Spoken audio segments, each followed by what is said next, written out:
Welcome to the Temple of Light. You will actually enter the game from the back of a building. You're going to knock and you're going to get a live actor who greets you, and they're kind of like a warehouse construction worker.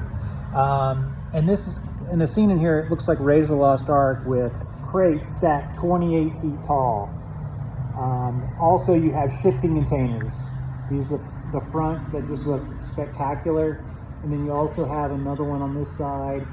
Extremely cool. We haven't added the door yet, but the front of here will actually be a shipping container door. There'll be certain things they'll have to do to be able to open this door. And this is where it gets really cool. In the middle, we'll have this pedestal with a big crystal on it. All the game players have to grab it with their hands and look into the crystal and read a message. And at that moment, loud noises, smoke, bright lights, the room changes. And you'll see there are tracks on the floor that we'll have on little casters, and the whole container will move into the lobby while this pocket door closes. And this pocket door, as you can see, will run into the wall here. And then right away, they're transplanted into a tomb. And this one on both sides will kind of look like a mausoleum. And these are actually where people are buried. They'll have different things on them, and really super cool. On this back wall, we'll have a kind of like a puzzle. We'll have different things they'll have to put in, like jars and things, and you basically have to find different artifacts that came from different people that have visited this temple over a millennia.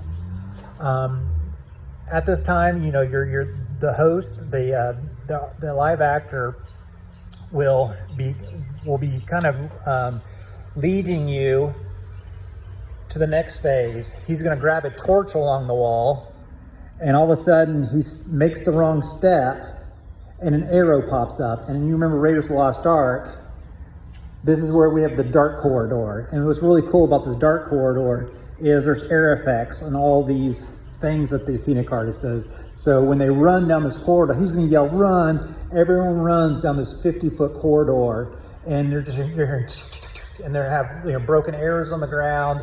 They're going to feel the air shoot at them. It's going to be really cool. Up top, we have these kind of like a Goonies style rocks that you think that might fall on you. This is really neat. The scenic artist did an amazing job and spent a whole lot of time on this corridor. And this is kind of an amazing feature that we have. So once the game players get to the very end, this is kind of neat. We'll have this drop down wall here, and imagine a drop down wall. The live actor will crawl under it, and all of a sudden we kill him off. The door falls on him, and he's like, "Ah!" and he dies, because of course that'd be cool to kind of kill him off. At the same time, the next door opens, and this is the cave, and it's pretty spectacular. You have 20 foot of ceilings. The top, these openings will be moonlight, and moonlight will flash in here. This is more of a Balinesian style temple. We've done majority of the low rock work already. And this is kind of like the door. It's a gateway door. It's like a Balinesian gate. Up top, we'll have this amazing mural that you'll see pyramids in the background.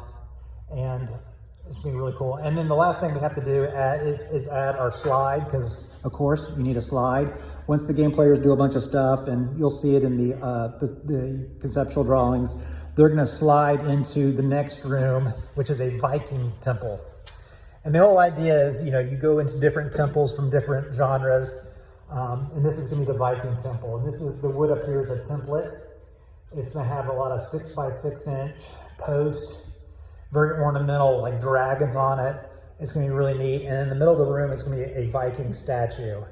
On this wall, there'll be a shield puzzle. And once you turn the shields to a certain way, it creates electrical current, and something will come out of the ceiling, a moonlight, and you have to actually turn the Viking statue to reflect the light onto the next door, which opens into the Egyptian tomb.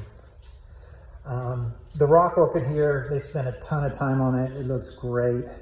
We're about to start painting, but on these insets, there'll be Anubis statues, and the back will be a sarcophagus, and you can kind of see that in the conceptual drawings. But there's tons of puzzles in here with cats and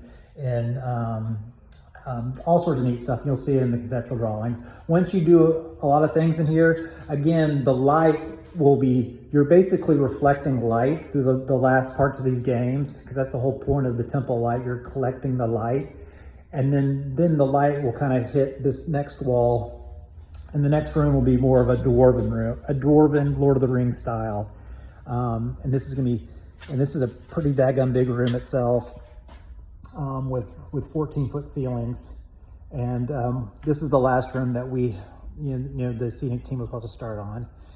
And if you look at the conceptual drawings, really neat. You're basically this huge contraption that collects the light, and at the very end, the game players will exit through the exit, obviously. Hope you enjoyed the Temple of Light.